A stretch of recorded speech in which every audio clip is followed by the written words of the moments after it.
My name is Eleanor Graves. I learned the meaning of grief the morning my phone rang at 6:42 a.m. The voice on the other end didn't stumble, didn't shake it, just said, "We did everything we could, Mrs. Graves. I'm so sorry." And that was it. Henry was gone. He was 37 years old. My only son, a software engineer, a quiet genius, someone who read bedtime poems to me when I had trouble sleeping after my husband died.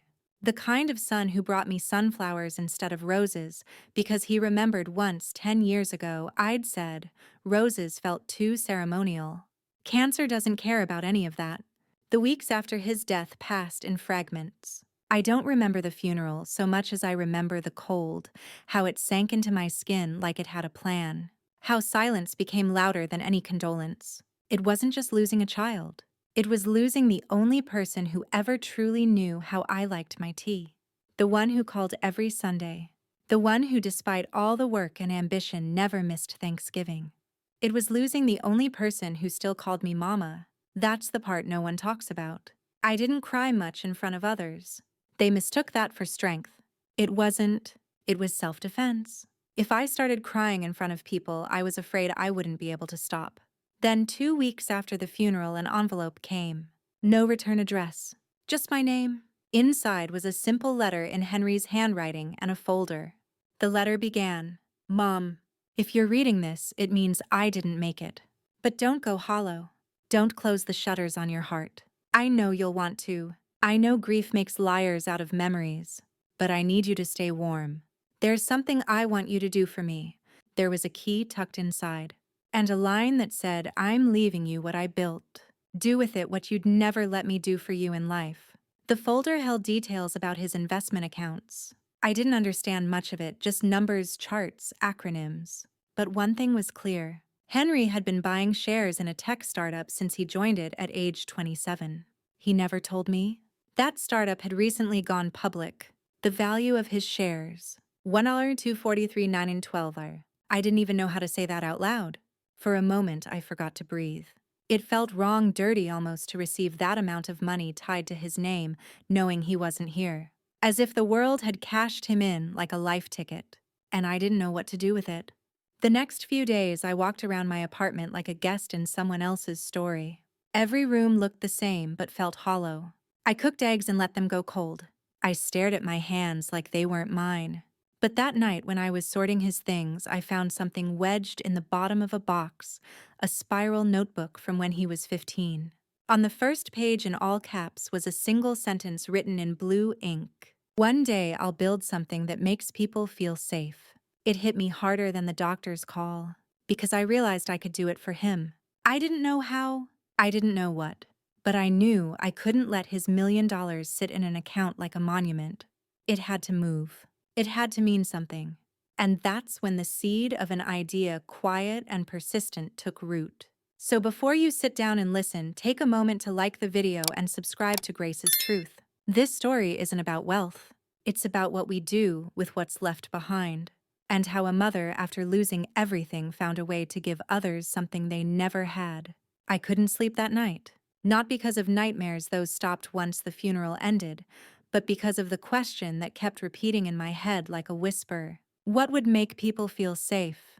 It's what Henry wrote. And I took it seriously. I lay in bed, the folder of his financials still open beside me, and I stared at the ceiling like it had answers. I kept thinking about all the people I'd seen during my years volunteering at the hospice. Families who came in crying but left with nothing. Women who showed up at night with children wrapped in jackets because they had nowhere to go. The mother who once whispered, "He just needs one safe night." Just one. That sentence haunted me. And then, at 3 in the morning, I got up. I wrapped myself in Henry's old hoodie, it still smelled faintly of him, and walked to my desk. I opened my laptop. I typed into Google, "How to open a transitional shelter for women and children." I didn't have a business plan. I didn't have real estate knowledge. I had grief, and a fortune I never asked for. Over the next few weeks, I began gathering information like a woman possessed. I watched videos about trauma-informed housing. I read forums from social workers. I talked to a local nonprofit leader who ran a food pantry downtown, and when I told her what I wanted to do, she didn't blink. She just said, "You're serious, aren't you?" I nodded. She said, "Then come with me tomorrow." The next day, I met 6 women at a community church who ran a rotating housing program. One of them, Gloria, was a grandmother herself. Tough as nails, wore a t-shirt that read, "A safe bed saves lives." She told me stories that curled in my chest like cold wind. There was Kara, who fled her ex-husband with 2 babies and lived in her car for a week before someone helped. There was Latanya, who aged out of the foster system at 18 and had been couch surfing since. Most people don't need a palace, Gloria told me. They need a door that locks a warm bed and someone who says, "You matter." And just like that, I knew what I wanted to build. I wasn't going to buy a mansion or donate blindly to a large charity. I was going to start a home. A real home. Not a shelter with bunk beds. Not a cold building with metal chairs and gray walls. But a house that looked like love. The kind of place where you'd smell warm bread in the kitchen. Where no one asked you what you did wrong, only what you needed next. I began looking for properties. Everyone thought I was being scammed at first. Real estate agents tried to steer me toward luxury condos. When I told one young man I wanted to buy a 4-bedroom craftsman-style house with a large kitchen and a garden, he said, "Planning to flip it?" I said no. Planning to restore dignity. He didn't get it. But eventually I found it. It was an old house on Pine Street near the edge of the city, not too far from a bus line walking distance from a school, and with a backyard that had room for a swing set. The roof needed fixing. The wallpaper peeled in spots, but the bones were beautiful. It felt like Henry would have approved. I bought it in cash. And that afternoon, I sat on the front steps with the keys in my hand, staring at the door. I whispered, "Okay, sweetheart, let's build something." It would take more than just money to make it happen. It would take the last parts of me that still had fight. And for the first time since I lost him, I didn't feel numb. I felt alive. The day I walked into the Pine Street house with a clipboard in one hand and Gloria by my side, I felt like I was 40 years younger. Not because I had energy, but because I had purpose.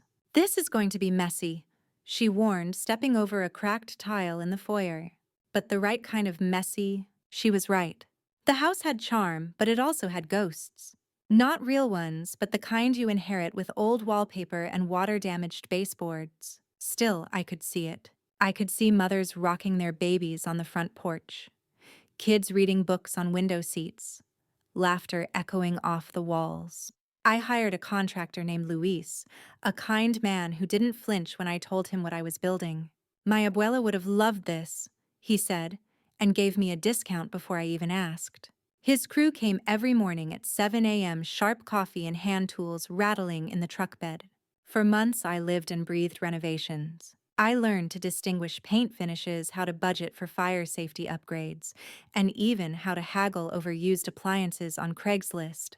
Gloria came by twice a week, always bringing something: donated bedding, used books, even a couch once strapped to the roof of her beat-up Toyota. We called it Henry's house. Quietly, just between us. I never told the contractors, the donors, or even the first residents who would eventually walk through the doors. It wasn't about naming it after him. It was about honoring what he stood for. One day, while helping Luis rip up the old carpet in what would become the playroom, we found a small tin box wedged in a floorboard. Inside, letters maybe from the 1960s. A woman writing to her sister about leaving her husband, about saving up to escape. I held that letter like it was a sacred text. "She never got to leave?" I said. Luis nodded solemnly. "But maybe now someone else will." That night, I sat alone on the back steps under the new porch light.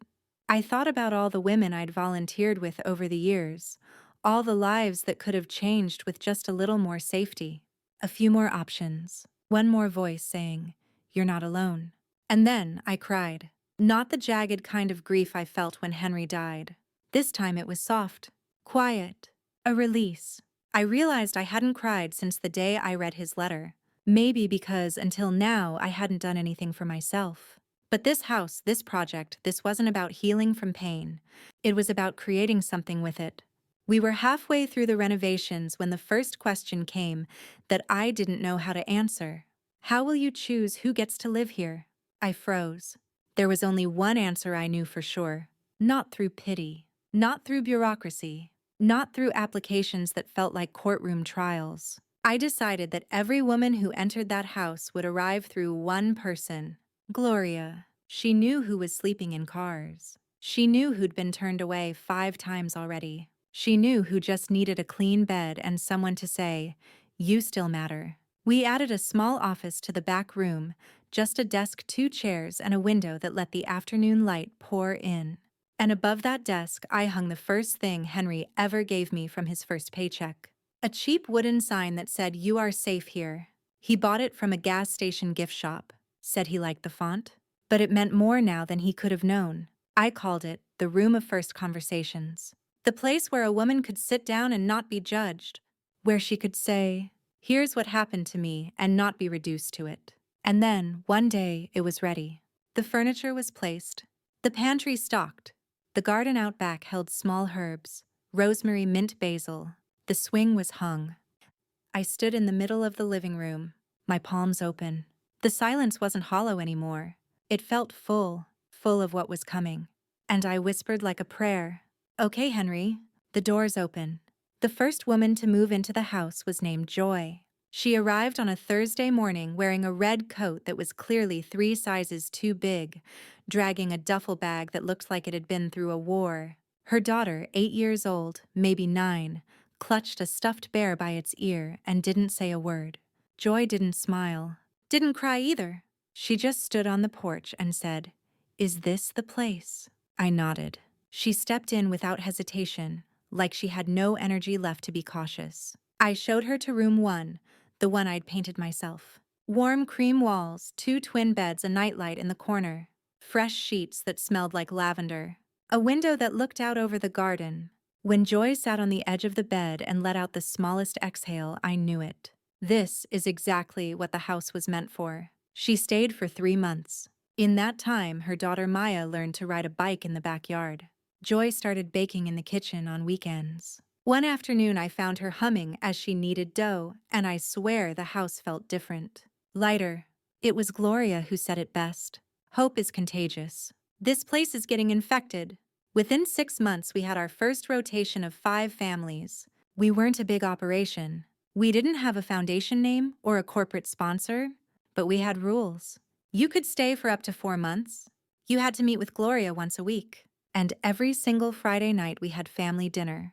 That last one wasn't optional.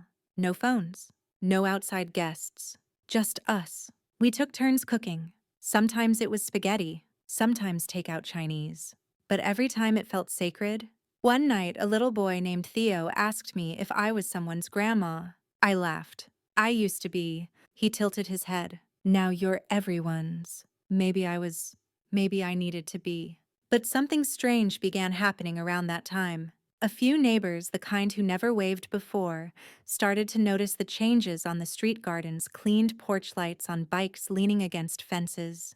And then the letters started coming. Some were kind. Some were not. One anonymous note typed in bold letters read, "We didn't agree to live next to a shelter. Keep it quiet." I folded that letter and placed it in my kitchen drawer. Not because it mattered, but because it reminded me why this house had to exist. People don't fear noise. They fear lives they refuse to understand. I didn't respond. I didn't explain. I hosted a block party instead. Grilled hot dogs. Painted kids' faces. Played Motown through a portable speaker and set up folding chairs on the lawn. I invited everyone, residents, neighbors, even the letter writers, though they never came. And that night, Joy danced barefoot in the grass while Maya spun in circles. I watched them from the steps. I thought of Henry. He would have grilled the hot dogs. He would have danced too, badly. He would have loved this. But I never talked about him. Not yet. Until one night, almost a year after the house opened, I heard Maya crying. I walked down the hall quietly and found her sitting on the floor outside room 1. Her bear was missing one eye now. She said, "I had a dream someone took my mom away again." I sat beside her. We didn't speak for a while. And then I told her about Henry, how he died, how I missed him every day. How he once said to me, "The bravest people are the ones who build after loss." She looked up at me with wide eyes. "You built this for him. I shook my head. I built it for you, but he helped me know how. She hugged me. That kind of child hug that's all instinct and no walls. And in that moment, I knew something sacred. Grief doesn't end, but it becomes something else.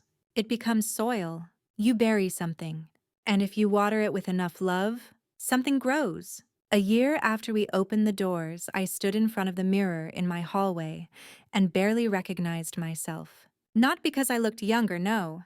The face staring back was wrinkled, lined with sleepless nights and quiet worries. But my eyes, they held something new: pride, peace, and a soft but steady kind of power. I tied my scarf loosely around my neck and glanced at the small framed photo sitting on my entryway table. Henry's graduation picture. He was 22 in it, awkward smile, crooked tie. The day he swore he'd make something of himself. I whispered to the photo, "You did, sweetheart." And so did I.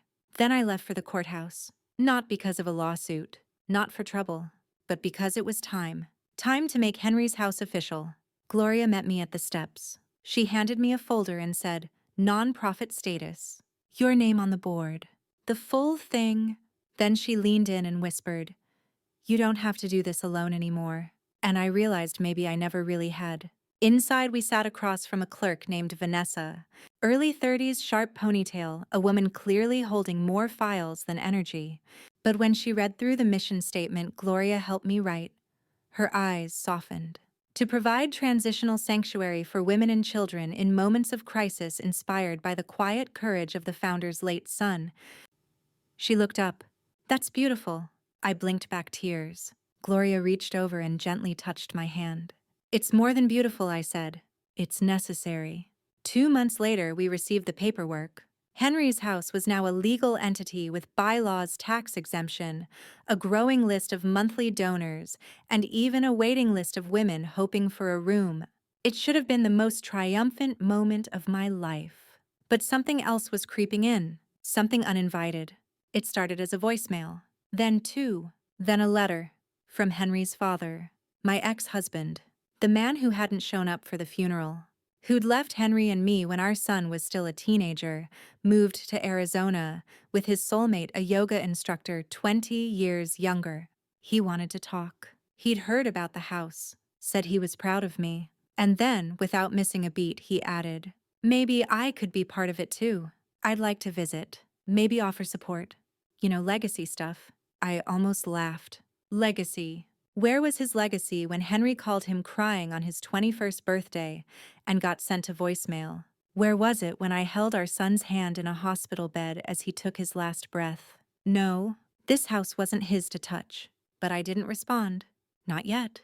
Because something deeper was stirring inside me. Not rage, not revenge, but grief returning in a new form.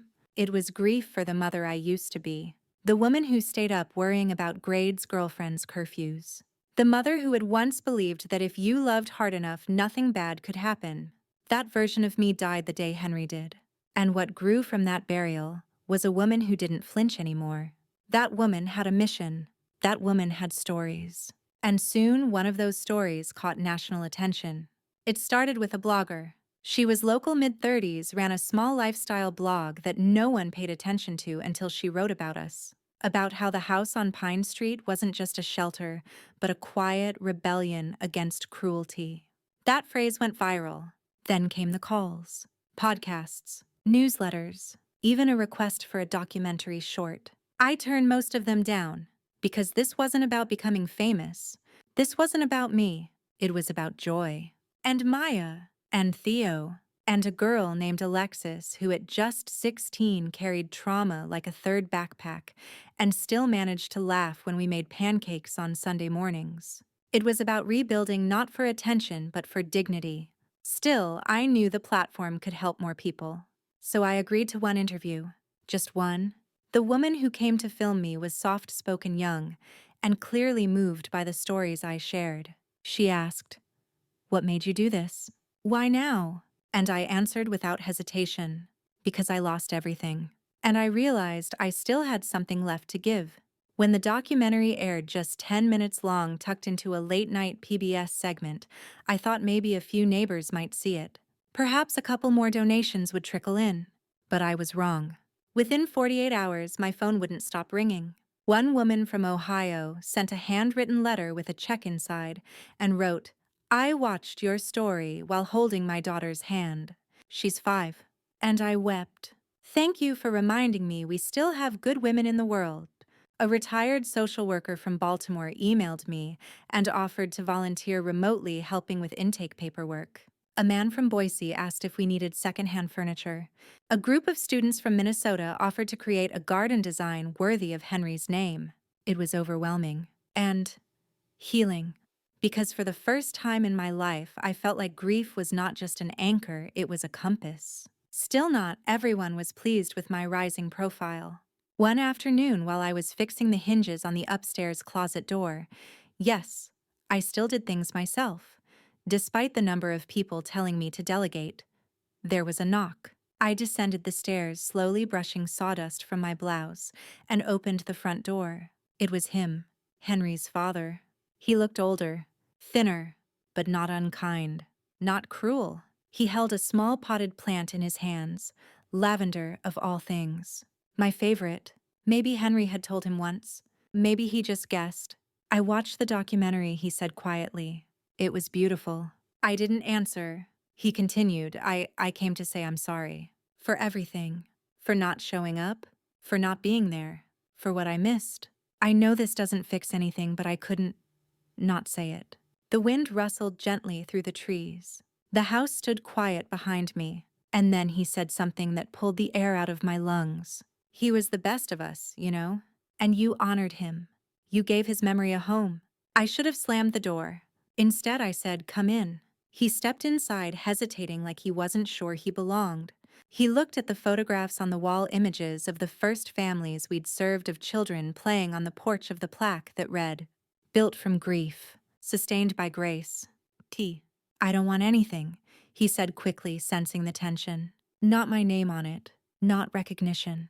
I want to know him again, even if it's through you." For a second, my heart softened. Then he reached into his coat and pulled out an envelope. And everything froze. He offered it to me. "Just read it when you're ready." Later that night, after dinner, after the last family had settled into their rooms, I sat by the window with tea and opened it. Inside was a single page, a trust fund document, naming Henry's father as a co-founder of a new branch of the house in Arizona. He wanted to replicate it. Use the story. Use Henry's name. Use my story. I folded the paper slowly, then deliberately slid it into the fireplace, watched it burn. Grief is not a trademark. Love is not a business model. And I will not allow legacy to be something packaged and sold. This place was built with my hands, with Henry's memory, with tears that dried on empty pillowcases and prayers whispered to the ceiling in the dark. You don't get to inherit that because you suddenly feel guilty. The next morning, I left him a message. "Thank you for visiting. The answer is no, but you're welcome to volunteer next week. The kitchen always needs dishwashers." I never heard back, but I slept better than I had in years. Spring came gently that year, like a mother who knows not to wake a sleeping child too suddenly. The daffodils in the front garden bloomed earlier than usual, yellow like little suns. The kind Henry used to pick and stuff into juice glasses for me when he was small. The porch paint had begun to peel again. I made a note to fix it, but for now, I let it be. There was a strange comfort in watching things weather over time, in knowing that some things could age gracefully and still hold purpose. We'd just welcomed our 100th resident. Her name was Janine, 34, escaped a violent home with her 7-year-old son and a backpack that held more fear than clothes. The first night I found her sitting on the kitchen floor, knees pulled to her chest. I didn't speak. I just sat beside her. Quiet. Sometimes presence is louder than words. Eventually, she whispered, "You built this because your son died." I nodded. She looked around the kitchen, the handwritten meal plans on the wall, the scent of rice cooking, the stack of books on the table, and said, "Then he's still saving people." I nearly broke, not from sadness, but from grace. It had taken me losing everything to realize I still had something to give. That week, I stood up at a local fundraising dinner and told that story, the one about Janine on the floor, and how Henry, though gone, still whispered through the walls of this place. The room was silent. Then came the applause. Then came the checks. And then came something I didn't expect at all. A letter, postmarked from Chicago, from a woman named Cynthia. She introduced herself as Henry's college girlfriend. She hadn't seen him in years, but she'd watched the PBS segment. She wanted me to know something. He talked about you all the time, she wrote. He said if the world ended, the safest place was wherever you were.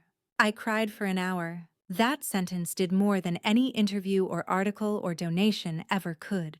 It reminded me that I had been enough, that despite every mistake, every moment I'd questioned myself as a mother, I had loved him well. And somehow that love had reached across time through the soil of grief and sprouted something alive. I placed Cynthia's letter beside Henry's graduation photo, a small altar to resilience. But the world doesn't pause for sentiment. That very night, the hot water heater burst. The basement flooded. We lost shelves of blankets, baby clothes, donated books. The house groaned like it had taken on too much. I stood there in rubber boots, mop in hand, ankle deep in murky water, and laughed. Like really laughed. Because I realized, this is what legacy really looks like. It's not a foundation with a wing named after you. It's not a scholarship plaque in a hallway no one visits. It's a flooded basement full of diapers and hope. It's late nights and broken boilers. It's showing up even when no one's filming. So I did what mothers do best. I rolled up my sleeves. I called the plumber, and by morning we were mopping it dry together, Gloria, Maya, Janine, and me. That afternoon I baked brownies for everyone in the house. As the scent filled the halls, a little girl named Ruby, age 6, tiptoed into the kitchen and tugged on my sleeve. "Miss Clara," she whispered, "did you used to be sad?" I bent down, smiled, and said I still am sometimes. She looked puzzled. "Then how do you make brownies?" I thought about it for a moment, then answered, "Because love doesn't disappear. It just changes shape." She seemed satisfied with that.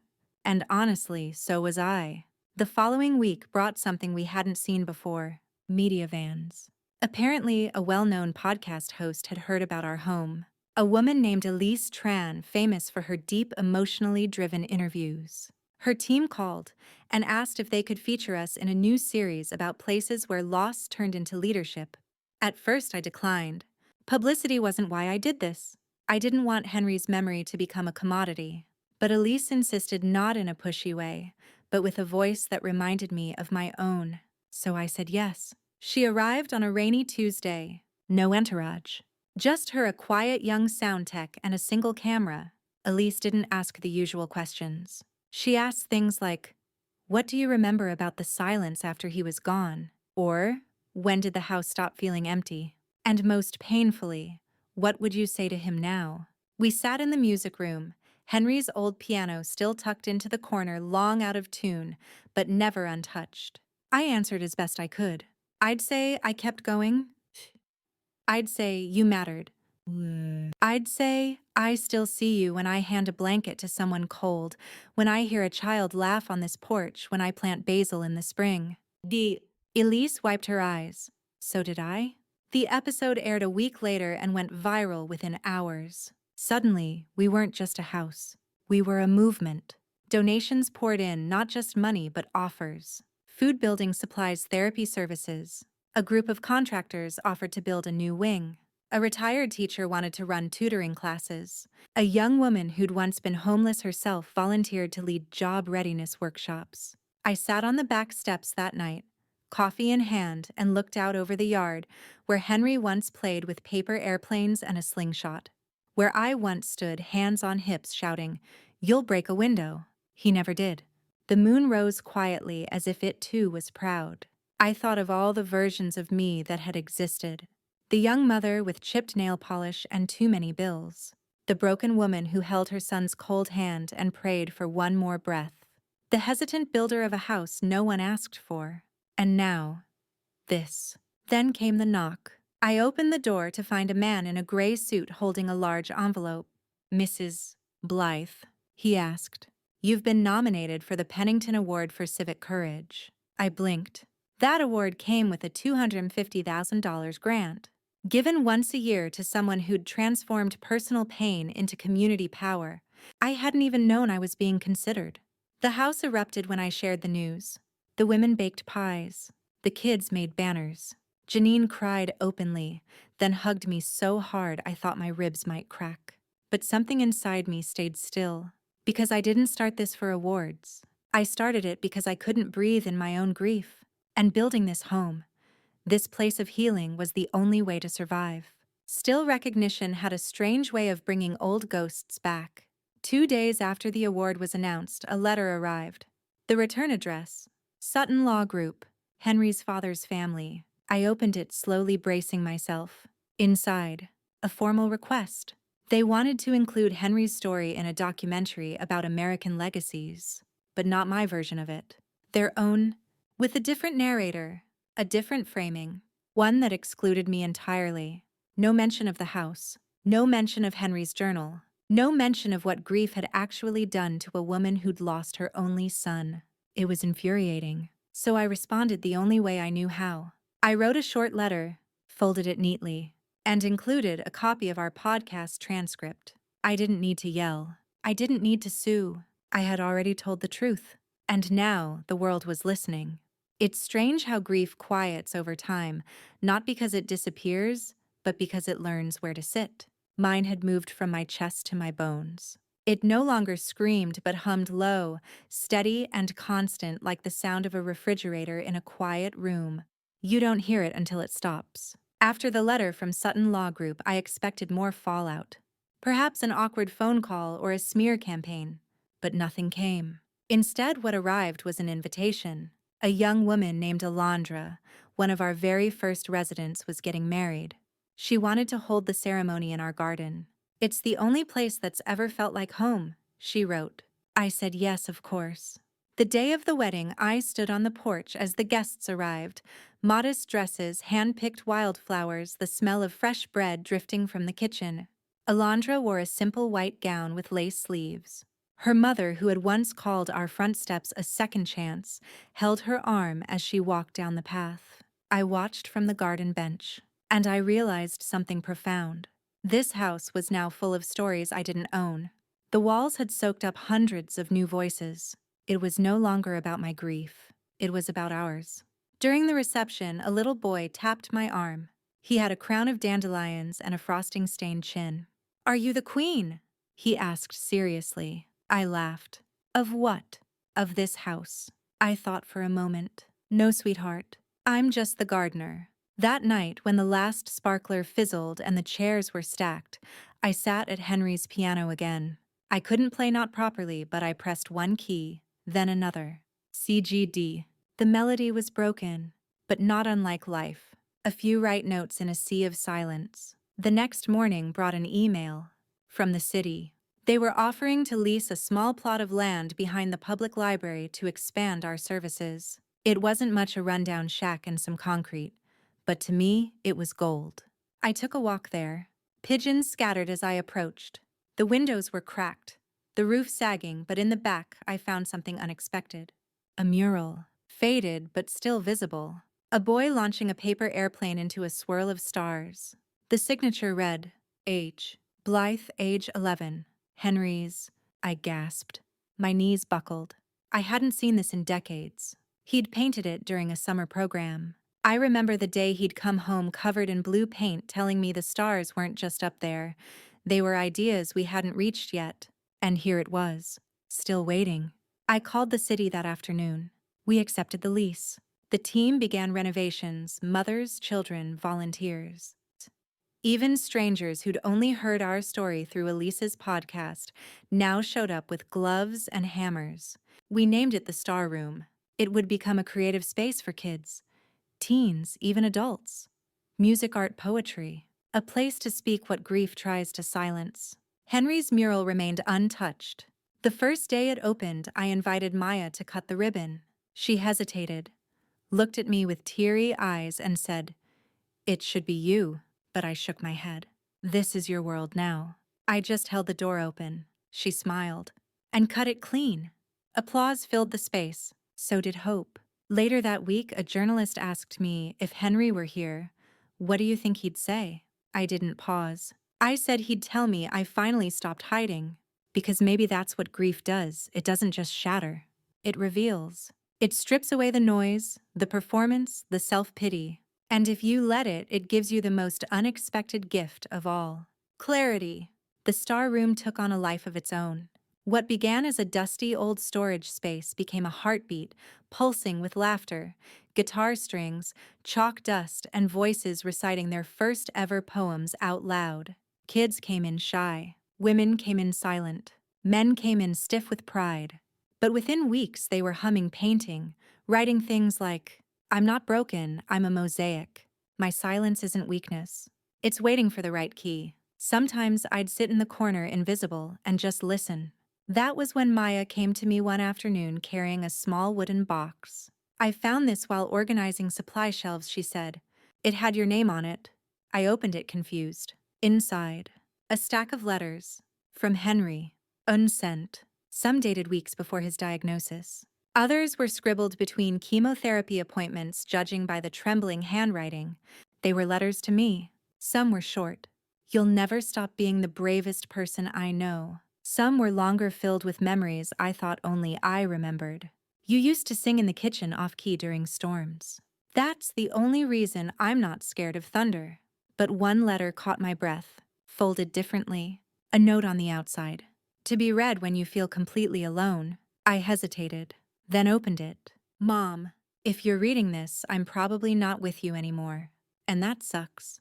But if I know you and I do, you're out there helping people, turning pain into power, turning a last breath into a first chance. Don't you dare think I didn't see it in you. You were never just my mother. You were my mirror, my guide, my reason. Go make the world feel like I still exist. You already are." Henry. I sat on the cold tile of the supply room floor for a long time. No sobs, just tears. The kind that don't ask for permission. Later that week, I framed that letter. It now sits in the hallway between the kitchen and the music room, right where the light hits it around 4:00. Visitors often pause to read it. Most wipe their eyes before moving on. That was also when the foundation approached us. Apparently, a tech company executive had visited quietly. One day, walked the garden, toured the star room, read Henry's letter, and left a $1.5 million donation in his will to expand our model across 5 cities. They wanted me to lead the advisory board. I almost declined. It felt like too much. But then I thought of Henry's words. "Don't you dare think I didn't see it in you." So I said yes. The expansion would take time, years maybe.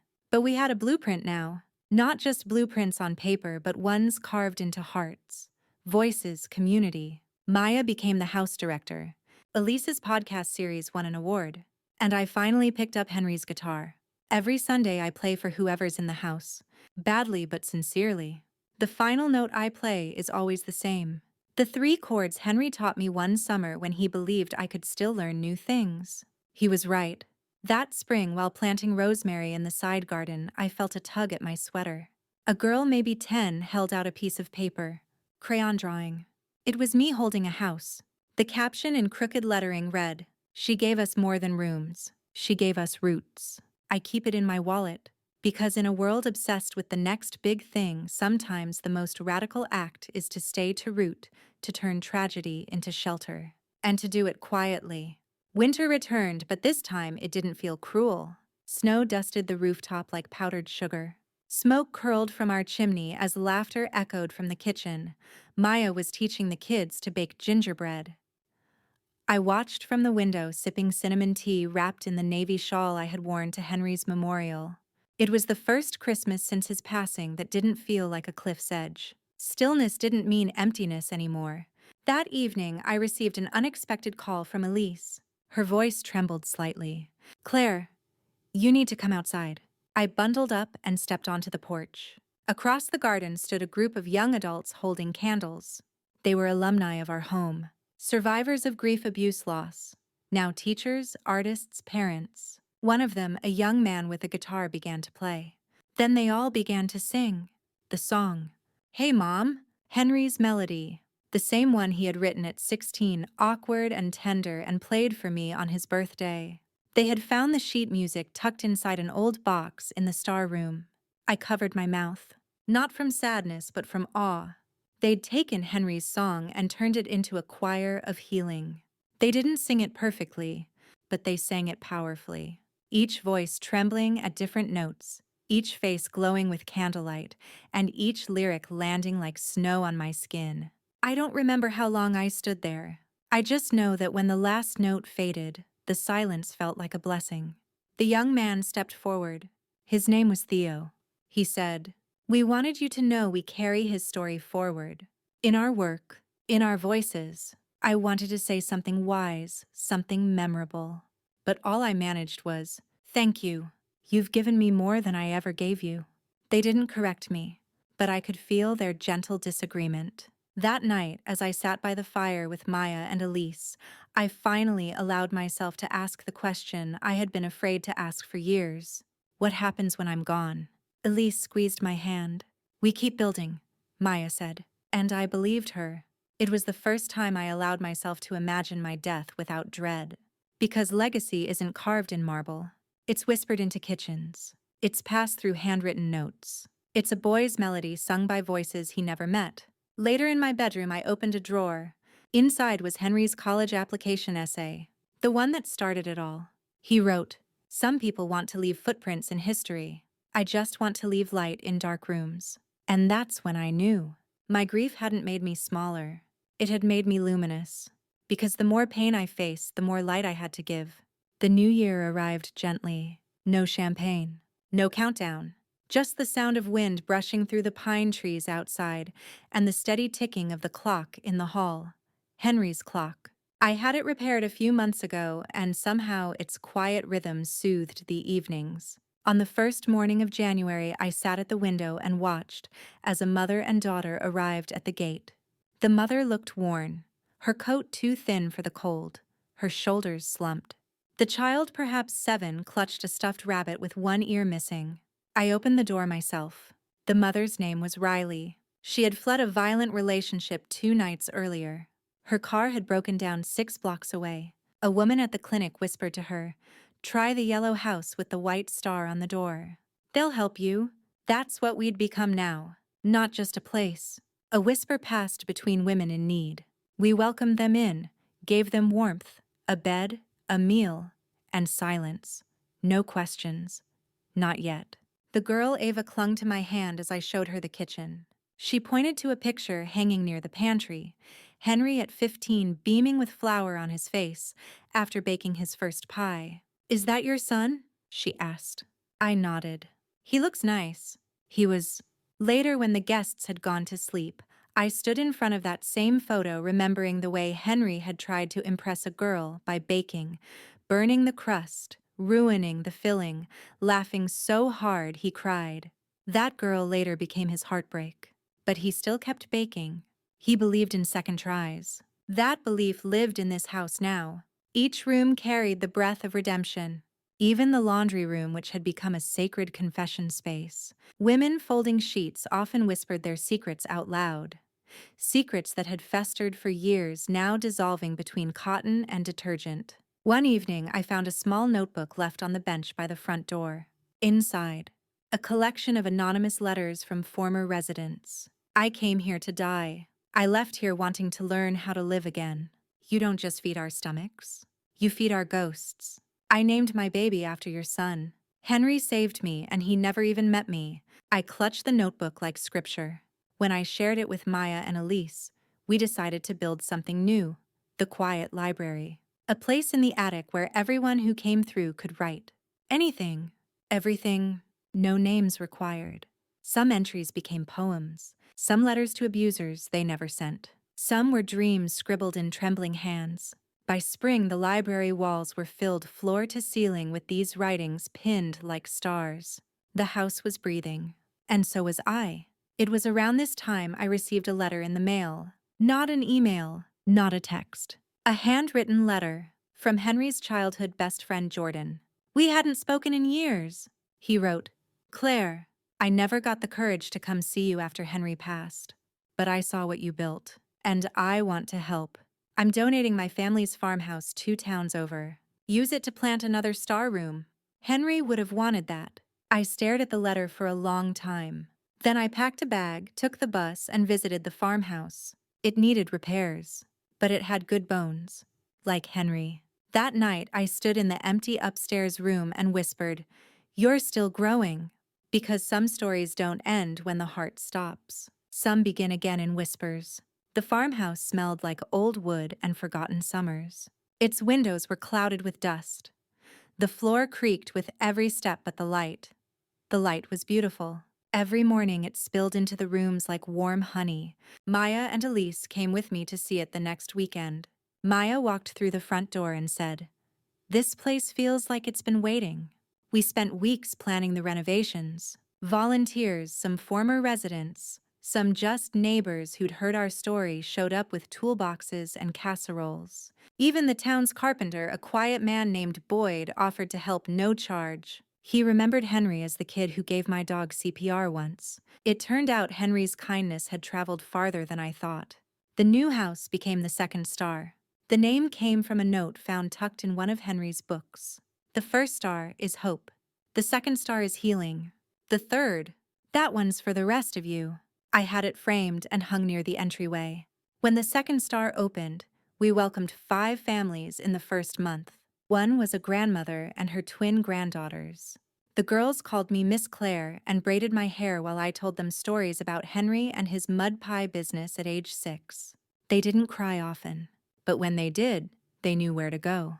The star room upstairs became their sanctuary, just like it was in our first house. Same yellow curtains, same lamp, same small window looking out to the sky. One night, I sat beside the twins as they stared out that window. "Do you think Henry can see us?" one of them asked. I think I said softly, "He doesn't need to look down. He's right here." They didn't answer, but both leaned in against my shoulders. Meanwhile, back at the original house, Elise had begun building a small team to run it permanently. It was time for me to let go of managing the day-to-day. Letting go didn't feel like grief this time. It felt like trust. One afternoon, Elise surprised me with a newspaper article. A full-page piece titled, "The House Henry Built, a Quiet Revolution." The journalist had interviewed past resident staff, and even neighbors. The tone wasn't pitying, it was reverent, respectful, deep. I kept one line folded in my wallet. "This isn't a shelter. It's a home where people are allowed to rewrite their endings." Soon after the article published, we began receiving letters, not just from women in need, but from people offering properties, time fund support. We didn't build a franchise. We built a constellation. The grief that once clawed at my chest every morning had turned into something else. Not peace, but presence. Henry wasn't gone. He was evolving. Through every meal cooked in those kitchens. Through every tear cried safely behind a locked door. Through every anonymous poem taped to a quiet library wall. His death hadn't ended his story. It had handed it to me, and I was finally learning how to tell it. The first time I stood on a stage, I was terrified. It wasn't a grand auditorium, just a modest community center in a nearby town. A women's wellness group had invited me to speak about the star rooms. Elise had offered to come with me, but I declined. I wanted to do it alone. For Henry.